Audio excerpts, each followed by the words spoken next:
Well, welcome everybody, and thank you for joining us this morning. My name is Sarah Morris, and I'm the Principal Social Worker for Adults at North Northants Council. But I'm really here just to introduce you to some of my colleagues, so colleagues across adult social care, housing and the police, who are going to talk to you about how they, together with a number of other agencies, worked with this family to enable them to make decisions about what they wanted for the future and to keep themselves safe.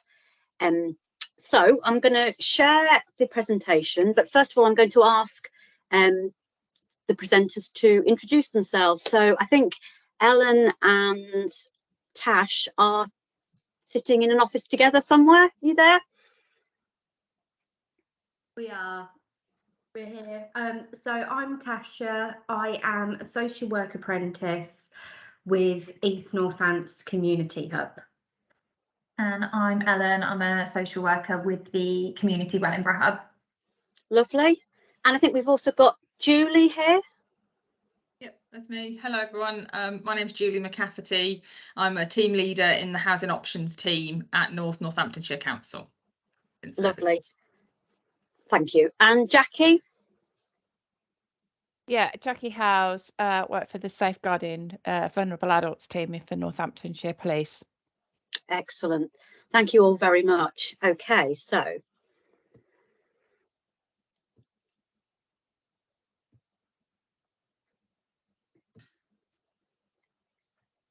can you see the presentation? Oops. Okay, well, I've moved on to next. Can you see that presentation okay? Mm-hmm. Lovely. Oh, yes, I can now.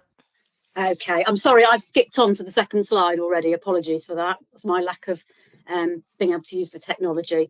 So we're going to start by Tash. If you could introduce us to the family, you know, who were these people you were working with? Because I'm aware that there's a group of people with their own needs and wishes, but whose lives obviously impacted on each other. In that there were some protective factors and risk factors from one another. That's right, Sarah. So if we introduce you to George, George was father of two sons, Mike and Adam. Ellen and I worked with Mike and Adam as at the time we were both working for the Learning Disabilities Hub. Both Mike and Adam had diagnosed learning disabilities.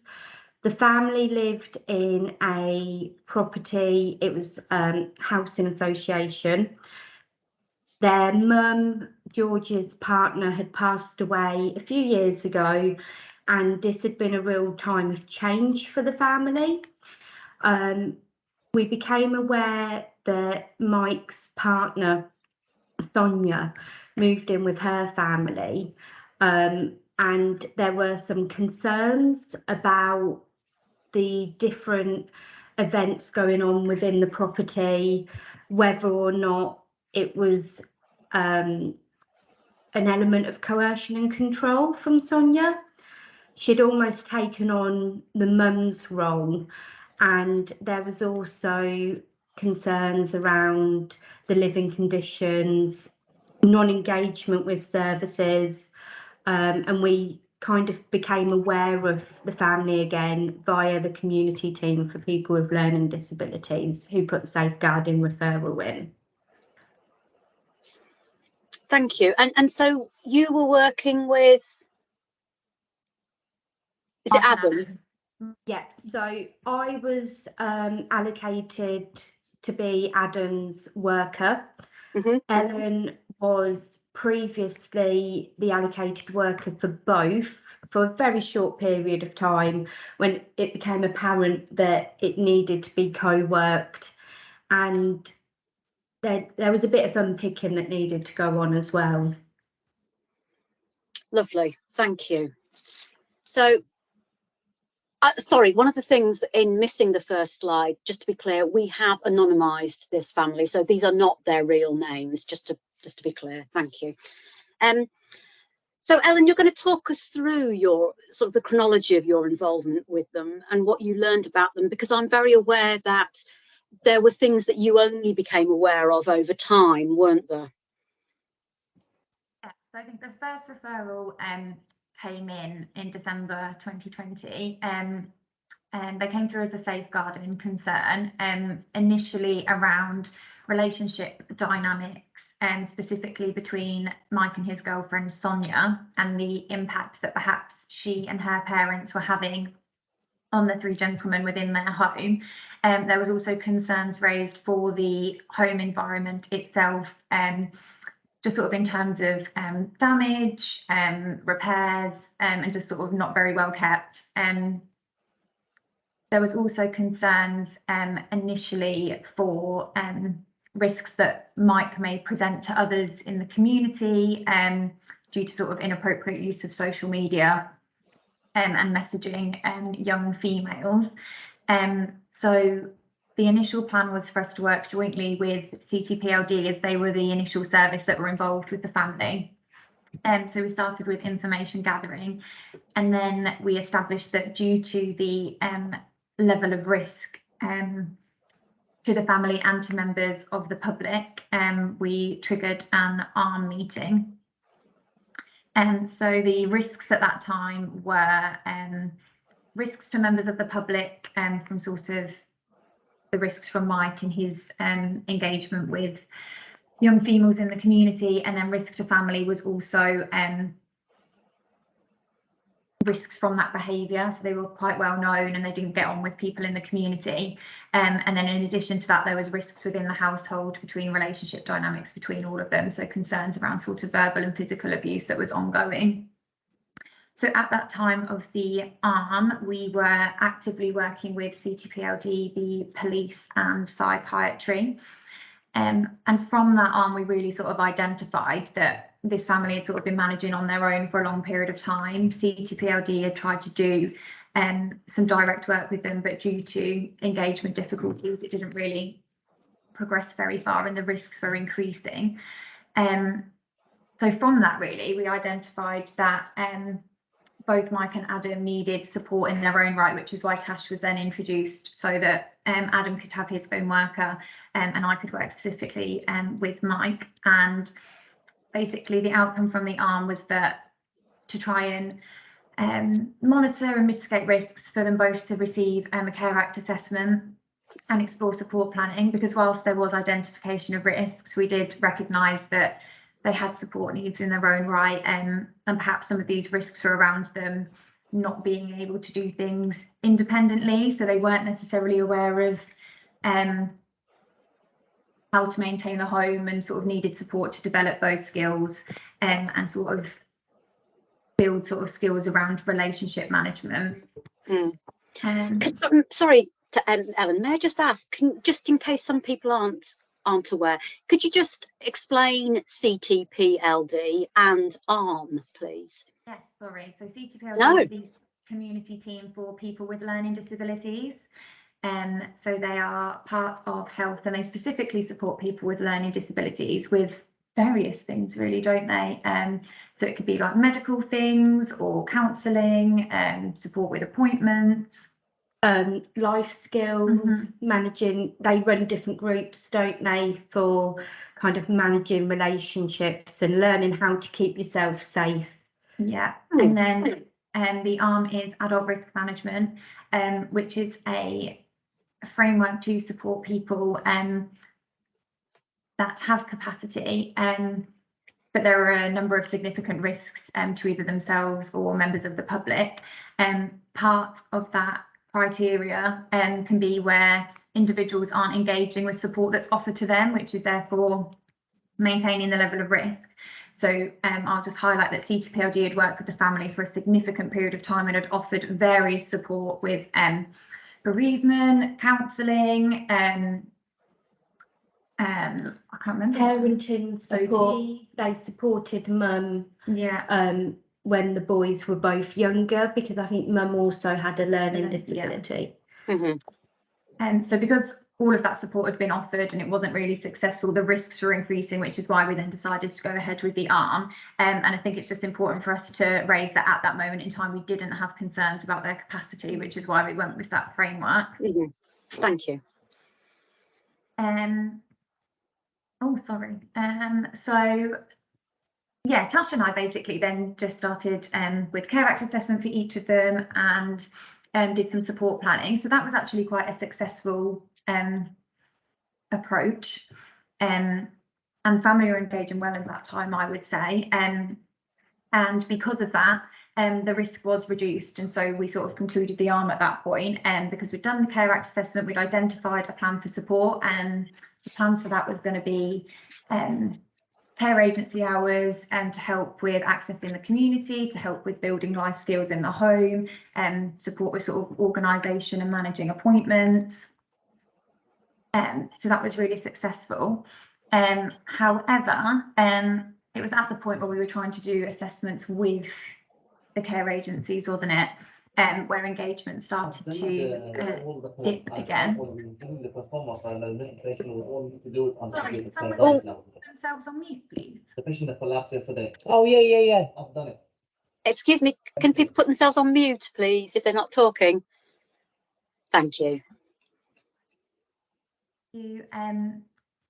So yeah, there was one occasion where we went out to try and support a care agency to complete an assessment, and it was at that point really that we unpicked that there was a lot more going on with the family that we weren't initially aware of, and so it became apparent that there had been episodes of physical abuse between family members, which had resulted in one of them being taken into custody.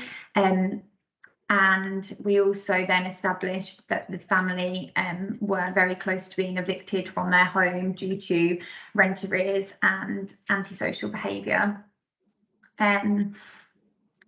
So this was sort of the point where we had to start getting other professionals involved and working jointly with other agencies. So adult social care were already involved, specifically with Mike and Adam with the learning disability team. But I think we started to identify that Dad in his own right perhaps needed some support, maybe some learning difficulties, and wasn't really evidencing his understanding of the significance of what was happening. And so we referred to the community hubs within our team and did a safeguarding referral for him. We also then got housing involved and had to complete our duty to refer to identify that they were potentially going to be homeless. The family also had a number of animals in the property, and so we had to refer to the RSPCA in regards to that. And then we also started to explore advocacy support for Mike and Adam. The concerns around that time were around psychological abuse, mainly from Sonia and her parents on George, Mike and Adam. It became apparent that when we were trying to meet with the family, explore their views and wishes and support them with what was going on, we were sometimes restricted access to the property, and could observe that Sonia was preventing them from coming to the door, not allowing us into the house. And at times where we were successful in gaining access to the property, she would answer for the family, and we had very little opportunity to be able to speak with them on their own.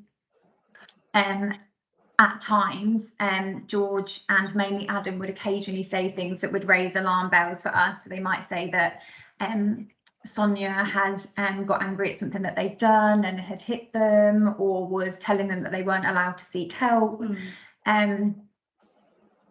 So that's why we then put safeguardings in for psychological, domestic and physical abuse. At the time of unpicking the concerns with housing, we got in contact with the Housing Association and established that there was a significant amount of rent arrears and antisocial behaviour concerns. That then helped us to identify that George, Mike and Adam weren't managing their own finances, and that Sonia and her parents had sort of taken over the control of that as well. So money wasn't being paid towards the rent of their property, and was being used for like new clothes, alcohol. They didn't really have food. They were often asking for food parcels. And yeah, there was just a lot really. So we put in safeguarding concerns, and it went forward for a Section 42 inquiry, because we just didn't really have full understanding of what was going on. Alongside all of those safeguarding concerns, we had the risk of the homelessness and ongoing housing challenges. Support was offered via various community services such as community law, accommodation concern, to try and prevent the eviction and explore other housing options. But unfortunately, the family were making a decision that they wanted to stay together and were aware that if they were to seek housing support, there was a risk that they were going to be separated into different households. And they also recognised that they would lose their animals. So I think they had around 10 cats or so and kittens in the property, and they were adamant that they didn't want to lose those. So they instead declined all support, stopped engaging with us, and did actually end up homeless for a period of time. Sorry, did someone say or ask something?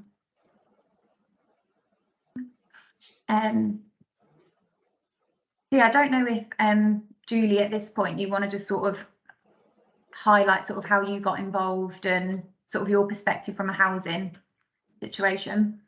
Yeah, so I've got my colleague with me as well, because she worked very closely with George and Adam, whereas I worked very closely with Sonia and Mike.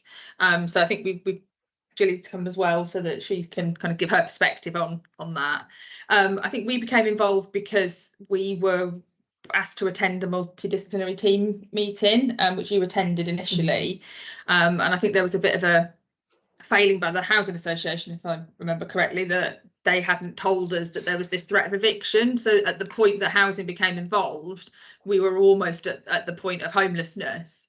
So from a kind of prevention option, if you want to, yeah, we didn't have much time, but also when I did speak to George, he didn't want to stop the eviction. He was quite happy to allow the eviction to go ahead. And when I asked what he wanted to do next, he said he was going to live in a tent, which is what happened. Ultimately what they did. Yeah, and I think that kind of raised concerns for us as to the dynamics in the household, with kind of the coercion that was probably happening from Sonia and her parents for George to not be able to make that decision and an informed decision, because there was some extra pressure from them. But they did end up rough sleeping in a kind of encampment between that they created in a field where they lived, and we kind of engaged with them. I then brought in our rough sleeper team, our outreach team, so they were engaging with them and doing regular sweeps and making sure that that they were engaged. But it was a little bit tricky at that point from when they were in the sort of encampment, because it was quite clear to see that Sonia in particular kind of did become almost a bit of a leader figure in that, and then it became very evident that there was an element of control there, and they'd also taken all the cats. I think they had actually about 15 cats in total. But part of the reason, obviously, we then started to work with them and discussed whether or not emergency accommodation can be offered, and trying to understand what the dynamics and who was going to form which household. But they were very hesitant to do that because they didn't want to. They all wanted to live together, and their conditions were that they would, and it was what do we call it? Sonia was making it very clear that either they all went together into temporary accommodation or they didn't go. So we had to try and separate them to have conversations with them, which we actually managed to do ultimately. Yeah. And started the homeless applications within the household and separating the households. Yeah, which I think is where we worked very well with Ellen and Tash, because we managed to ensure that Sonia and Mike were seen sort of separately, and then we could really start to understand and unpick what each person wanted, really. So, but then they did get placed separately into separate units of temporary accommodation away from each other. Yeah, I think just adding on from that, really, I think it's just worth highlighting that this all took quite a long period of time. There was lots of days where we were all sort of going out to try and meet with them where they were staying,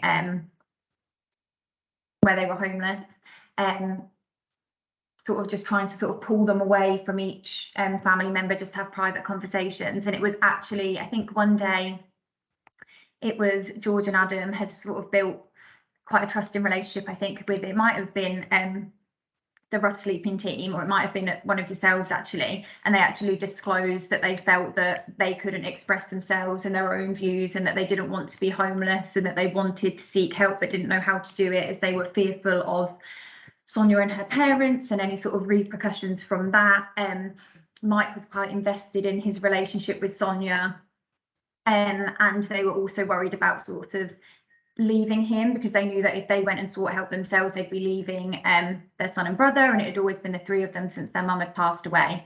So it was actually initially George and Adam that we were able to support, and through them working with us and then building up trust with us, they actually started to attend the MDT meetings under the Safeguarding inquiry, and started to participate with that, and sort of shed a lot of light on really what was going on, especially in regards to sort of finances, coercion, control, and physical abuse. So yeah, that's sort of it in a very quick summary. We'll go into some of the risks and sort of how we work together a bit more. But really following on from that, there was a lot of protection planning and lots of MDT meetings involving all of the various agencies to look at protection planning, and it was very much like step-by-step small actions and regular review meetings to ensure that progress was made and that they were supported. So yeah, is there anything else, Sarah, you'd like me to expand on? Are you happy to? No, that was lovely. I think as you said, let's have a look. Oops. There you go. So move on to the risk factors that you identified. Yeah, so I've mentioned some of these already, but just in a quick summary. So there was concerns about physical abuse. So there was risk from members of the community as following antisocial behaviour in the property. Neighbours in the area had sort of taken a disliking to the family, and there was a lot of altercations and complaints made. And then there was domestic abuse concerns amongst various family members. So we'd often get reports that there had been physical assaults between Mike and Sonia, or Sonia and Adam. Sort of the main overarching concern was the psychological and domestic abuse from Sonia sort of over the entire family, and she was very much the decision maker and had quite a heavy influence over what decisions the family made. So it was she that wanted to keep the animals, it was she that wanted to stay together as a family, and that therefore resulted in the homelessness. We then unpicked the financial concerns. So it had become apparent that Sonia had managed to become, I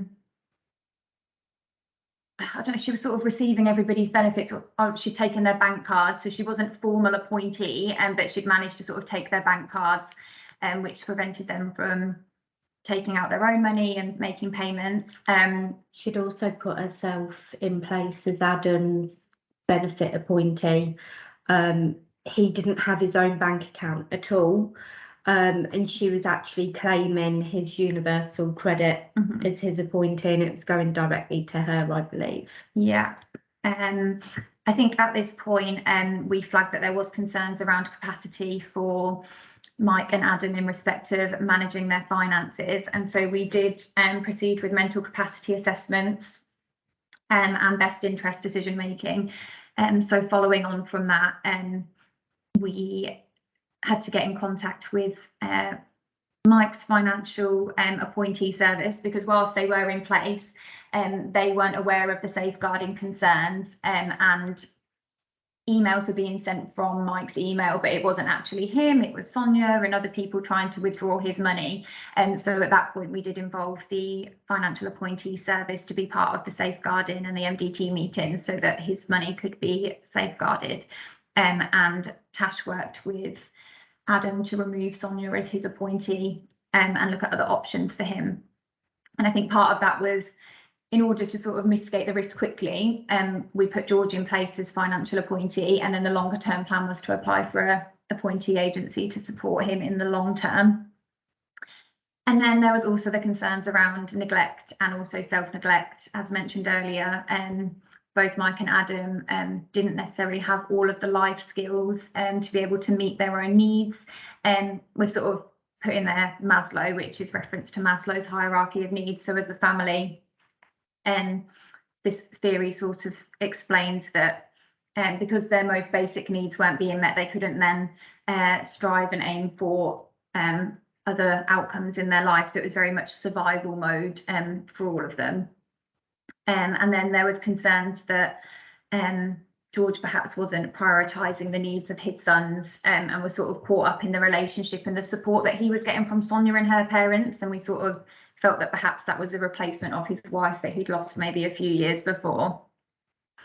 And so whilst all of those concerns were going on and we were investigating that as sort of a multidisciplinary team, we also had the other barriers of homelessness, considerations of their capacity to make decisions, and there was long-standing history of involvement with various services, but hit and miss, so very limited engagement, would sort of work for a little bit and then disengage for a period of months, so like no progress was ever really made with them.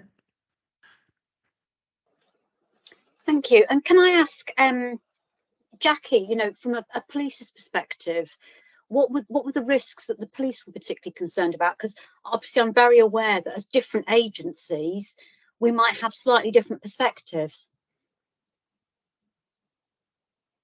Yeah, we were first involved with the family in sort of 2020, and we sort of like started the ARM process again beginning of 2021, and then sort of basic things were put in place and the arms were closed and then it all reopened again. Several different, the risk obviously to the family, not engaging with services. Police were involved in picking up the domestic aspect. We've also got the risks, obviously the family, one of the reasons why the family were being targeted by neighbours and things like that was because of the involvement with our management of sex offenders department, because one of them was going through the case of registered sex offender. So that obviously created a lot of tension in the neighbourhood. When they were actually homeless, the police were involved because, again, it was sort of a bigger area because they were in the tents. They had absolutely no facilities. So they were just using the fields and everything as toilet facilities. So this is sort of when it spilled over out of the household, then the police were involved. There was also obviously the coercive side of it, not only with the domestic, but with Sonia with the financial side of it, which then led them to be evicted. Also the domestic side then also linked in with the Sunflower Centre. So yeah, the police were probably involved in within the police in many different departments. Thank you. And is there anything you'd want to add, Julie, from a housing perspective? Yeah, I think the main sort of risk factors for us was obviously the risk of homelessness, but I think it became quite apparent that that George, his decision making, because there were some concerns over not only the fact that Sonia was kind of in control of the financial situation, but that her parents seemed to be the instigators of a lot of antisocial behaviour at the property, and George wasn't really in a position that he either felt able to kind of assert his, because it was his tenancy, it wasn't, you know, anybody else's, and he didn't really have the ability to ask them to stop that behaviour, to kind of moderate that behaviour.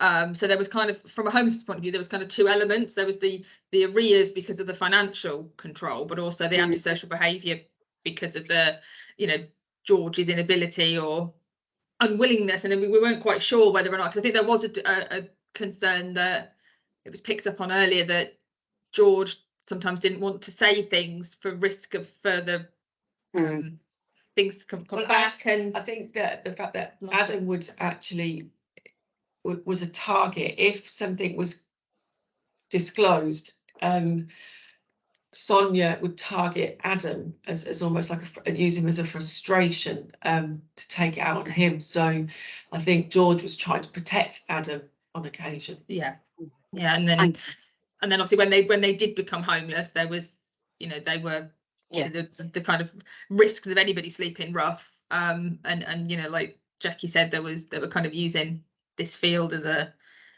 toilet area, wasn't there, and members of the public were phoning and kind of telling us, and although Adam was being sent to go and collect things and do the treks to go and get items. He was basically used as a bit of a dog's body. Yes, and then and also there was a lot of alcohol consumption at that point as well, and I think Adam was used quite a lot to go and get alcohol and retrieve alcohol and things like that. So uses money for the alcohol. Yeah. Thank you. I think that brings us nicely on to the fact that there were so many people involved in supporting this family. So Tash, you're going to talk to us about who those different groups were and their roles. Yeah, I think a good introduction is we've got Sharon, she's got her hand up, and Sharon was one of the outreach workers. So if we can just go to Sharon if she wants to speak. Yeah, sorry. Yeah, it was just obviously we were notified by Housing Options. It was quite a complex case, and we did need to like work separately with them, very much so, which was really, really difficult. From my perspective, from the Russell Eaton team, it was very much, we felt it was Sonia's parents that were doing a lot of the control. Yeah, it was very much like led by them. You could see there was a lot of eye contact going on. They were like trying to prevent people from saying stuff. It was kind of like, you know, when like people warn people, don't say anything. That was quite visible. As Gilly and Julie said, in regard to when we did go and visit, one of the sons was very much used as a sort of, I'd say it was like he was like told to do all the jobs. He was doing all the cleaning up, going to get the wood for the fires, sleeping arrangements. He wasn't as comfy as everybody else. Yeah, it was quite sad to see, but it was good work, like us all working together. And eventually, like I say, the outcome was the unit was split up, and the Russell Eaton team did continue to support Sonia's parents after the others were placed into TA as well. So yeah, it was yeah, and the police did come out with us on outreach a couple of times, and that was more obviously late at night when we were out, because of the, I wouldn't say threats as such, but it was kind of like not verbal threats, but it was more of the body language and things that we used more with Sonia's dad. Quite the hostile, police did, I think, wasn't it, as well, Sharon? Yeah, it could get quite hostile Mm. if they were kind of, I think we were being seen to kind of trying to break up that group. Particularly they got quite hostile. I've just noticed that there's a comment in the chat about could housing not evict Sonia and her parents. I think that it was a housing association property, so you know it wasn't a council property for us to be involved in that or any eviction. But I don't think that they didn't have any power. They didn't really have any power. Yeah, there's no powers for the housing association to evict them, and I think that the kind of dynamics and what Sonia and her parents were getting out of that situation, I don't think that George and his sons were in any position to kind of try and get them to leave anyway. So it was quite a complex situation. I think it's important to just highlight that whilst there were all of these risks, George, Mike and Adam didn't really have insight into this, and they actually saw them as part of their family and a protective factor for them, because Sonia would support with appointments, and she would support with collecting medication, and she would take on that role of communicator for the family. And so for them, they did see her, I think her and her parents were sort of replacing that sort of missing female figure that they'd always had from their mum, who had passed away a few years before. So whilst there was some risk, there was also those protective factors for the family as well. It was really complicated. It was quite It really was. Mem was a very strong character when she took control. I learned from Jeff, from George, that his wife was a very strong, controlling, and he enjoyed that dynamic. And she was responsible for all of the bills, all of the admin side of life. And so when she did die, they as a family they struggled, and so whatever we as professionals thought of it, he could only see that somebody else was taking that place, and he appreciated it. He couldn't observe the negative side. Yeah, at all. Yeah. And who were we? I mean, there's only so much as the local authority you can say to somebody that, you know, we could tell him what we could see, but he had capacity. And it's that human right as well to family and those kind of choices. So what I know we've kind of touched on some of these already, but what we've done is we've tried to break down how multi-agency looked with this family and what the different roles and the different frameworks we used. So as the Learning Disability Hub and the Community Hub, we took a lead on the ARM, which that was like a multi-agency meeting, the Section 42 investigations, and also working within the Care Act. As our colleagues from Housing and Outreach have already explained, they shared what support they were able to offer the family when they were homeless, and also exploring temporary accommodation for them all. And I know at the time it was really beneficial for us, the outreach support and what that team were able to offer, because it helped to mitigate some of the risk. I think they were able to go out frequently and monitor and make sure that they had what they needed whilst they were homeless, which is obviously something that we don't have the time and resources to be able to do. So it was really beneficial to each have our own sort of roles and responsibilities to monitor and manage those risks. It was even things like warm clothes, proper waterproof boots, all those kind of things, whilst they were stating that was their choice and what they wanted to do. We also had the police, so as Jackie's shared, we had Mossavo, domestic abuse, the vulnerable adults team. Again, that was very interlinked and lots of working together. DWP and appointees around finances, and actually recognising what power there was to try and give Adam and Mike the opportunity to take control over that, and also advocacy and the RSPCA. I think I think someone put in the chat about the RSPCA. So we got them involved before the family were homeless because of our concerns for animal welfare in the property. There was a lot of animal feces everywhere. There wasn't really sufficient food and water observed.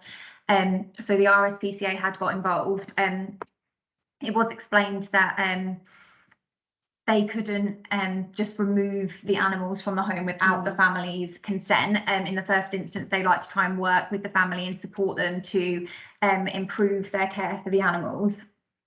However, when the family did decide to go ahead with being homeless and took the animals in crates, and they'd put them in a tent to sort of keep them contained with them, because obviously they're cats and they would have wandered off. At that point, the RSPCA were going out to visit, and in the end, they did remove the animals, which, although was obviously not a very nice time for the family, that did actually support us be able to proceed with our actions, because that then opened up more options for housing, and we were able to engage better with the family, because the barrier of them wanting to keep their animals had been removed, and so that wasn't really a consideration for them anymore.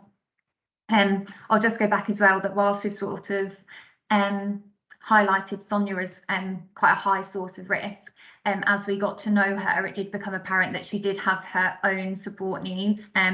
So she did have her own mental health needs. She was supported by the leaving care team, and she also had probation support in place from a previous offence. And so we did actually start working with them quite closely just to make sure that she had support in her own right. Because I think while she was a source of risk at times due to her own support needs and experiences through childhood and sort of lack of preparation for adulthood, I don't think she could necessarily always have insight into what she was doing and sort of how she was controlling people. So as we worked with them for a bit longer, we did sort of have to consider that actually she was potentially also at risk from her parents' decision making, and needed support as well with some areas such as alcohol use. Thank you. I'm quite aware of time, but I was just wondering, Tash, could you just say just a little bit more about advocacy? Because I know we've talked a lot about different people's concerns for these different members of this family, but obviously it was really important to get their voice, wasn't it? Yeah, so obviously advocacy was explored so that they would have independent people away from the family, because it wasn't felt that the family members were always appropriate people to support with offering help with decision making and ensuring that Mike and Adam knew what their rights were. So ultimately what it led to was Adam being supported to actually open his own bank account and to have that autonomy and independence, which he'd not ever had the opportunity before, and he was made up to have his ID and own bank card. Thank you. I think it also just supported with, whilst we're monitoring and managing risk, obviously the importance of making safeguarding personal and trying to include them as part of that process. We weren't trying to do things to them. We wanted to do things with them and support them and try and get them to express their desired outcomes as much as possible. Thank you. So Ellen, you're just going to talk us through quickly the legislation and policy that you used, well, not just you, that you and your colleagues used in guiding your practice. Yeah, I think just I mean, it's all there on the slide, but just in summary, obviously there was lots of teams and agencies involved, and this is just a summary of some of the legislation that supported us to work together. So yeah, we've already mentioned the Care Act around promoting wellbeing, rights to assessment, advocacy and safeguarding, Mental Capacity Act when we, at times of presuming capacity when they could make their own decisions, and also at times of doubting that and then supporting them through best interest decisions. Tash mentioned earlier about whilst we're trying to manage risks, we also need to be wary of their human rights, right to private and family life specifically. Again, I'm not an expert on the housing legislation, but I think somebody mentioned earlier about why couldn't housing just evict Sonia and her parents. As Julie explained, that wasn't really within their remit at that time. But I will just highlight that Sonia's parents were actually from a different local authority in a different area, and so they didn't necessarily need to support them in their own accommodation, but as part of safeguarding and reducing the risk, they were able to put them in temporary accommodation to safeguard George, Adam, Mike and Sonia from them. I don't know if you just wanted to expand on that, Julie. I don't know if I've really captured that correctly. Yeah, so obviously it's about the Homeless Reduction Act. That's our revised homelessness legislation that the local authority used, and the main section of that is the duty to provide interim or emergency accommodation. So when it became very clear that who was going to be sort of part of which household, the duty to provide that interim accommodation was very apparent for Sonia and Mike and George and Adam, but that legislation didn't apply to Sonia's parents. So we didn't accommodate them under that duty, but we did place them under a discretionary duty because we were aware that they also had some complex needs and some needs, and that's where Sharon and her team supported them under a discretionary basis. So we didn't have any legal duty to do so, but we recognised that in doing so it would help us progress with the other two households, but also offer them some support at the same time. So that's why we made the decision to do that. Thank you. That's great. And Tash, there were various community services that you tapped into to support the family. Yep. So I know we've already touched on it, but we tried to support the family to community law, accommodation concern for housing advice and legal support around the eviction process, because it had got to the point where it had already been to court, so it was very hard to appeal and backtrack, as well as use of charities and food banks to help them during their time. Great. So we've talked a lot, haven't we, about how many people were involved in supporting this family, you know, and I know Ellen and Tash have talked to me about the real strength in having the two of them working together here to be able to support Mike and Adam separately, but actually also then support the family as a whole.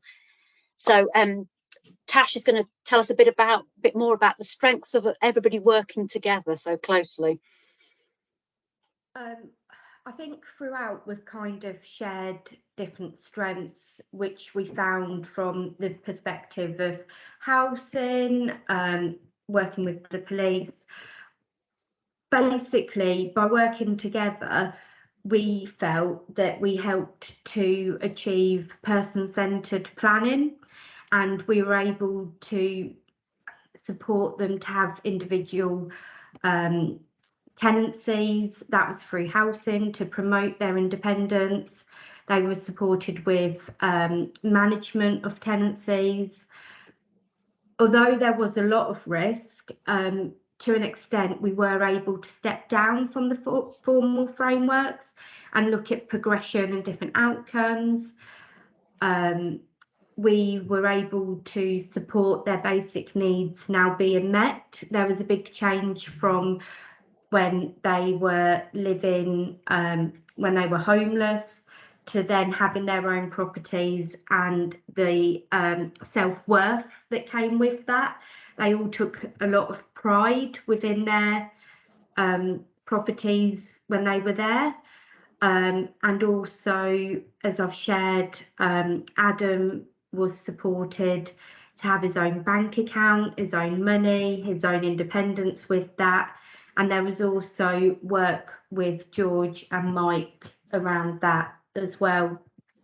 From a professional perspective, the use of us being in localities really helped for us as social work hubs, because we were able to move things around, go out on joint visits with people from housing. It helped the information sharing, and it just gave us a lot of knowledge about what support is out there and how that partnership working can help those outcomes be reached. Mm-hmm. I think, yes, though, throughout this whole process, which was over like several months, the end outcome was that George and Adam had their own property and tenancy together. Mike and Sonia remained living together with their own tenancy, and whilst there was still some risks within that relationship, making that decision safeguarded the other members of the family, and then support was offered to them too with their relationship, and sort of building on that. And then Sonia's parents were moved into their own property in a different area, and whilst we recognised that there were some risks, actually moving them into their own tenancies and sort of splitting them into 3 different households actually removed a lot of those risks because they weren't always on top of each other and having arguments. They could sort of interact together but then go away to their own spaces again. But obviously we recognise the importance that they are actually a family and we can't separate them, and so we did make sure that they were still living in a close area so that they could visit and support each other. And again, we recognised that whilst we'd been able to remove some of those risks and move them into their own homes, they did still need support with managing their tenancy. So I think, again, Julie and Julie had referred them to their tenancy support service. Like Tash mentioned earlier, we'd use those community resources to ensure that they had furniture. Our community support workers got involved and were visiting regularly to help with things like appointments and going to the bank, and so it was just a lot of direct work. So we were able to step down from safeguarding, and all of us were sort of completing regular home visits and sort of monitoring and supporting with situations. So yeah, that was sort of the overall strengths in the end. And so you've talked to me, and haven't you, about the importance of indefensible decision making? Yes, sorry. So overall, some of the positives of this were having everybody involved and having their own roles and responsibilities meant that we had shared accountability. So we recognised that had there only been like one worker or one agency involved, that would have been that wouldn't have been achievable. We were able to hold multiple multidisciplinary team meetings, and we were actually able to share what we were all doing and also positively and professionally challenge each other. So if we weren't in agreement or didn't quite understand what people were doing, we were able to do that in a safe space and work well together. We just brought a lot of different knowledge and different options together, which had we not all been working together, we wouldn't have been aware of. So I learned a lot about housing and their rights and responsibilities, and I hope that they were also able to learn from us in terms of what we could realistically achieve with the family as well, and also with the police. So I know at times when there was concerns for me between Mike and Sonia's relationship, I was able to go to Jackie and Vulnerable Adults, and she was able to share information about their domestic abuse team within the police so that I could specifically gain information from them. And I think as a whole, like Tash mentioned earlier, in terms of locality working, we really developed like a whole team within our local area. And so as we all worked quite closely, we could all get in contact with each other quite quickly. So I know if Mike had turned up for an appointment with Julie and she knew that I needed to meet with him for something, she'd give me a quick call and I could quickly run up to the office and we could all work together. And I think that's just helped establish some really positive professional relationships that we're then able to maintain and use with people that we then support in the future. So those professional relationships haven't ended now that we're no longer supporting this family. I know that if there's anything that we need from housing or police, I can go to these people and then continue to benefit people that we work with in the future as well. Thank you, that's great. Jackie, can I ask from your perspective the strengths of working together in this way for this family? Would you agree with what Ellen and Tash have been saying? Yeah, definitely. I mean, the police wouldn't be able to sort of, you know, understand what's going on in the background with managing and, you know, the learning disabilities, the whole background of it, if we didn't work together. You know, we were already aware of the family and that they had difficulties, but if we hadn't have done any of these ARM meetings, we would never have known how complex it was. Yeah, very, very important. And I mean, yeah, they're both settled. You know, they're always going to be a family that are on the radar. But it could never have carried on the way it was. They had to be that separation. And now that the two different households are managing their situations much better. You know, they would have continuously come to police attention if we hadn't all got together over it. Thank you. And Julie, is there anything further you wanted to say from the housing perspective? Yeah, I think really what Ellen touched on, you know, it's that development of joint working, so that we both bring knowledge of our own respective areas and legislations that we use. But I think from a housing perspective, we you know, we can provide accommodation to a customer, but can they manage in that accommodation? Do they have the support and the skills to be able to sustain it?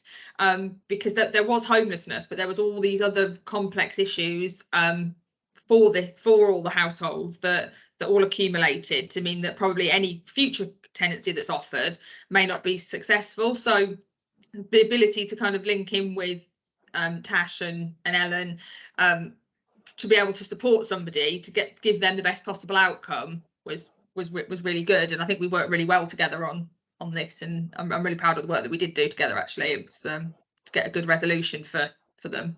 So thank you.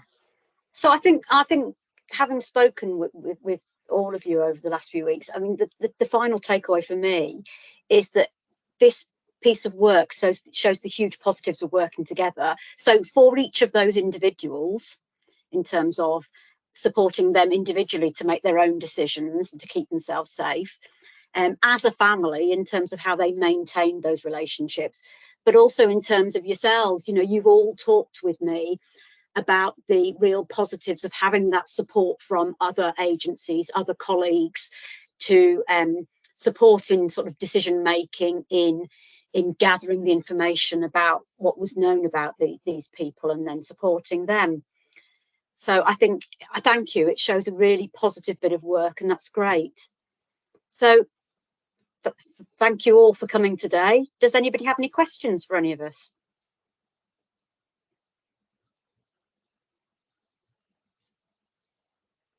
I'm going to come out of the screen if I can.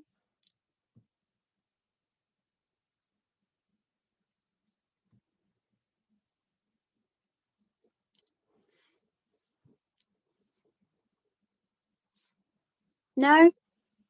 Oh, hang on. Oh, thank you. That's very kind.